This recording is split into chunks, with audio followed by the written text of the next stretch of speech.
and have someone help you to break it. So the first thing you can do is you can ask yourself, could there be something missing in your life right now that makes you obsess about someone else? Are you escaping something?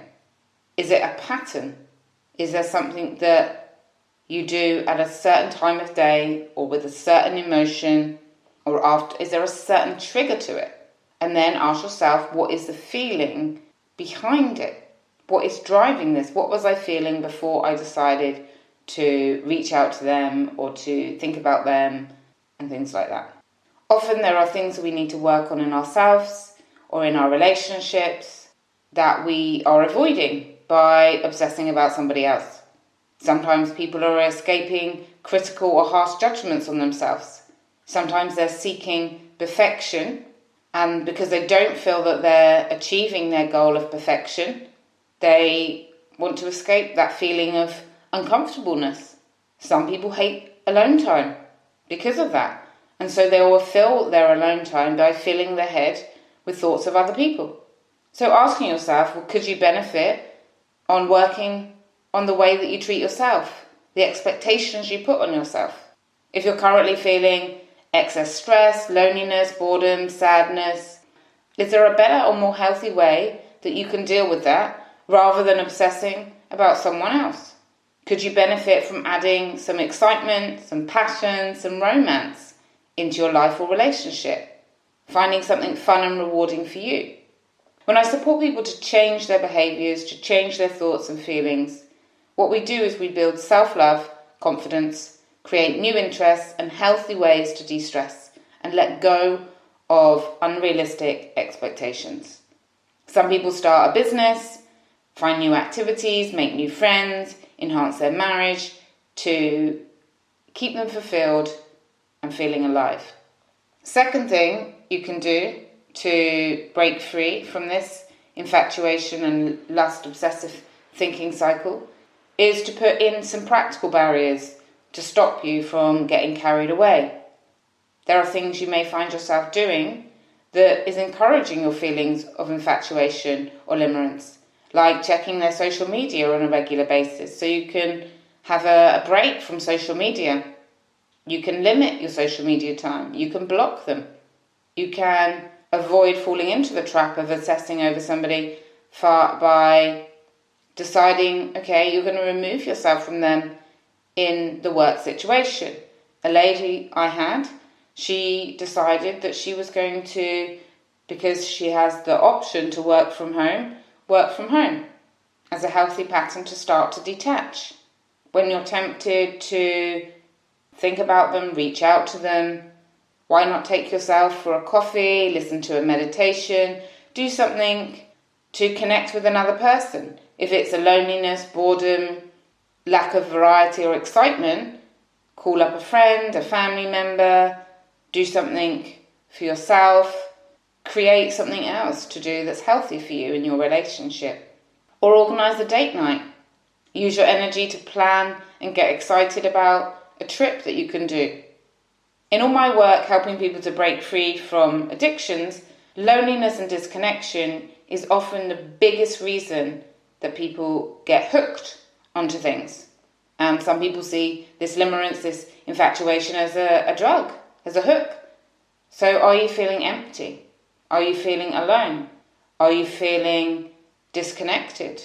Do you miss a deep emotional connection? If yes, maybe this is what you would benefit from resolving. Because when you keep yourself filled up with love, with connection with others, where you feel like you're valued and you value others and you value yourself, then obsessing and daydreaming about someone else can fade away. Another thing I love to do with people that do my intensive breakthrough sessions is to create personal and professional goals, to redirect their thoughts.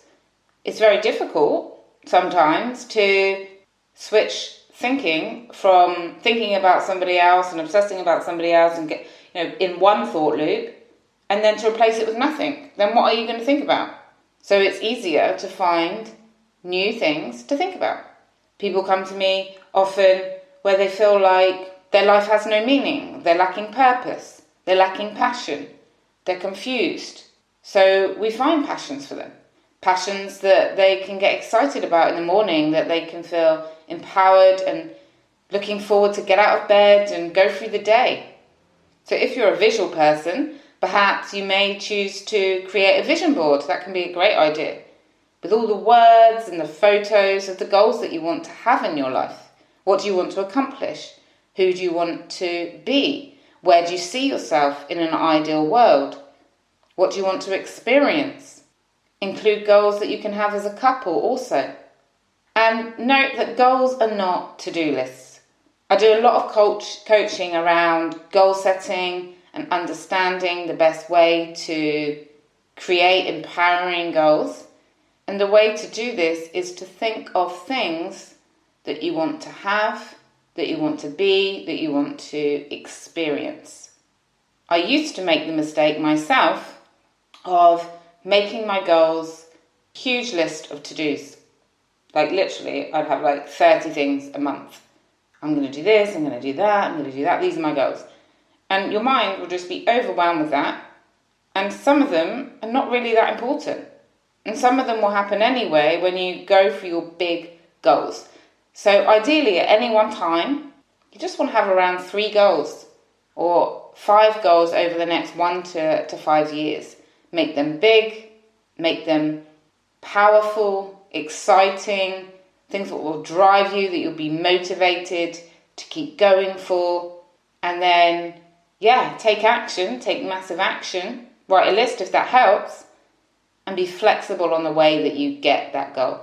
So if you do decide, listening to this, that you're going to do a vision board, create it, make it feel good, do it when you're in a good place, put on some music, candles, set the atmosphere. You can do this as a couple, you can do this alone, you can draw, you can paint, you can cut pictures out of magazines, you can find pictures on the internet and print them, you can just do one on your computer if you like, and then look at it. Make it a screensaver if it's on your computer, put it up somewhere in the morning where you can see it. Maybe if you have children, get them involved as well. This can help you, give you a new tool, a new thing to focus on, something to escape to if you do need a little break from the day-to-day, something to get excited about, something to then take some action towards. Use your goals as fuel to stay motivated on where you want to go in your marriage or relationship, where you want to go in your career, finances, friendships, interests, passions, contribution, where you want to develop yourself.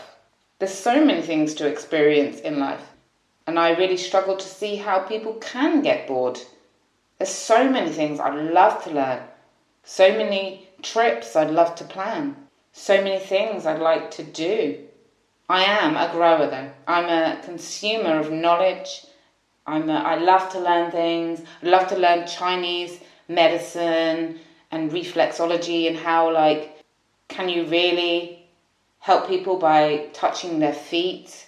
That fascinates me. I'd love to learn more about Eastern approaches to medicine. And then I'd love to learn about astrology and how all the planets work and just look into that. And then I'd also love to learn how to garden properly. That's something I would love to do. And there's so many recipes that I would like to make.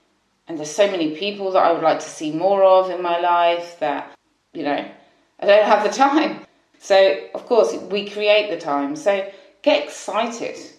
What can you learn? I'd also like to learn about feng shui. I don't know if that's the correct way to say it. To make my house more aligned, let's say. So what can you get excited about?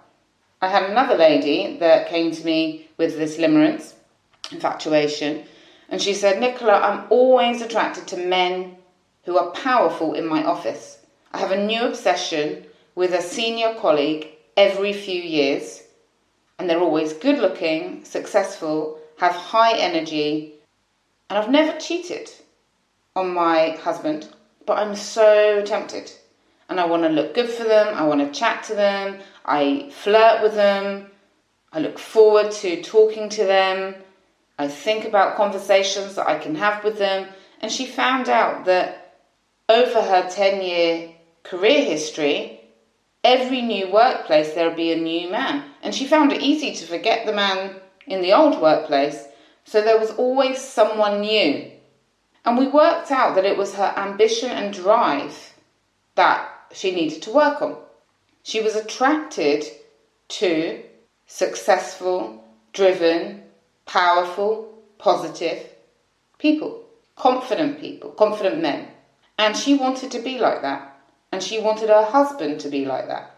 She found that actually she didn't have that much confidence in herself. She didn't have much confidence in her ability at work. Her energy, because she was criticizing herself a lot, putting herself down, because she didn't feel very confident in her talking, in her work, in her looks, because she lacked that confidence, she thought that she, at subconscious levels, obviously she didn't think this logically, but she was attracted to these men because in her subconscious mind, she felt like, if I get these powerful, successful, confident, high energy men interested in me, that means I'm good. That means my self-esteem can raise. If I can get somebody like this into me, if I can get their attention, if I can get them attracted to me. So without realizing it, she was drawn to these men because it would lift her own confidence. And of course, when we realized that and talked that through, it wasn't helping her. Because even if they were interested in her, then she would feel guilty, then she would feel stuck, like what does she do next? And it caused a lot of drama in her life.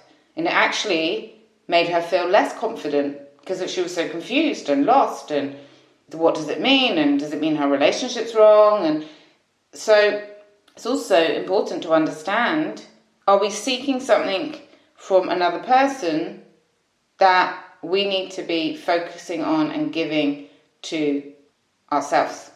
And when we worked on releasing the negative image and doubts she had about herself, when she felt confident in her communication, in the way she looked, in her work, she felt happy, free, and she became a great leader in her family, in her workplace. She became the person that she'd always wanted to be. And she realised that, I need to get this from within rather than getting it from outside. So those are the things that maybe you can look at by yourself. Another process that I use, which I'll share with you now, in case this is of interest to you, to change this, is I use processes that work with the subconscious mind. Now, the term subconscious mind or unconscious mind is nothing to be afraid of, scared of. It's the best part of the human body, as it controls everything. And its primary purpose is to protect us, to look after us. It's responsible for making our eyes shine, our hair grow, our heart beat, us breathe effortlessly, when we sleep, and 24/7. It runs the body, and as Dr. Deepak Chopra says, it knows exactly how to replicate new cells and help us achieve perfect health. It's also where we learn behaviours, habits. It stores our memories, emotions. So for lasting change, we need to work with the subconscious mind. And I do this often through several different processes, but the most common process I use is a really powerful guided meditation that I create for someone that comes to me for change work. We create it together and we put in everything that they want to change, all the habits that they want to install. So this can be thoughts that they want to think, behaviours that they want to do instead of the old behaviour, how they want to feel, what they want to focus on, how they want to start their day, how they want to end their day, what they want to focus on, career, relationship, other relationships, friendships, things like that. Whatever they choose, really. And when they listen to this, things start to shift. Because the average person, as you've probably heard me say a few times before, has around 60,000 to 70,000 thoughts a day. and 90% of those thoughts are on repeat,